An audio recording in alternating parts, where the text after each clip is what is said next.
ಮೈಸೂರಿನಲ್ಲಿ ನೂತನ bus stand ನಿರ್ಮಾಣವಾಗಲಿದೆ. ಬನ್ನಿ ಮಂಟಪದಲ್ಲಿ ಈ ನಿಲ್ದಾಣವನ್ನು ನಿರ್ಮಿಸಲಾಗುವುದು.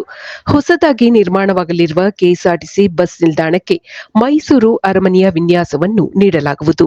ಕಟ್ಟಡದ ಮುಂಭಾಗ ಅರಮನೆಯಂತೆ ಕಾಣುವ ರೀತಿ ನಿರ್ಮಿಸಲಾಗುವುದು.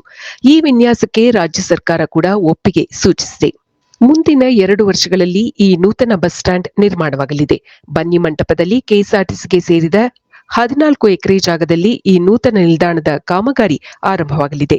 ಡಿವಿಷನಲ್ ಬಸ್ ಡಿಪೋಗಳ ಜೊತೆಗೆ ವಾಣಿಜ್ಯ ಮಳಿಗೆಗಳು ಸಹ ಇದರಲ್ಲಿ ಇರಲಿವೆ. ಈಗಿರುವ ಸಬರ್ಬನ್ ಬಸ್ ಸ್ಟ್ಯಾಂಡ್ ಬಹಳ ಕಿರಿದಾಗಿದ್ದು ಬೆಳೆಯುತ್ತಿರುವ ಮೈಸೂರು ಜನಸಂಖ್ಯೆಗೆ ಸಾಕಾಗುತ್ತಿಲ್ಲ. ಈ ಹಿನ್ನೆಲೆಯಲ್ಲಿ ನೂತನ ಬಸ್ ಸ್ಟ್ಯಾಂಡ್ ಸ್ಥಾಪಿಸಲು ರಾಜ್ಯ ಸರ್ಕಾರ ನಿರ್ಧರಿಸಿದೆ. ಕಳೆದ ವಾರ ನಡೆದ ಸಾಧನಾ ಸಮಾವೇಶದಲ್ಲಿ ಮುಖ್ಯಮಂತ್ರಿ ಸಿದ್ದರಾಮಯ್ಯ ಅವರು ನೂತನ ಯೋಜನೆಗೆ ಶಂಕುಸ್ಥಾಪನೆ ನೆರವೇರಿಸಿದ್ದಾರೆ.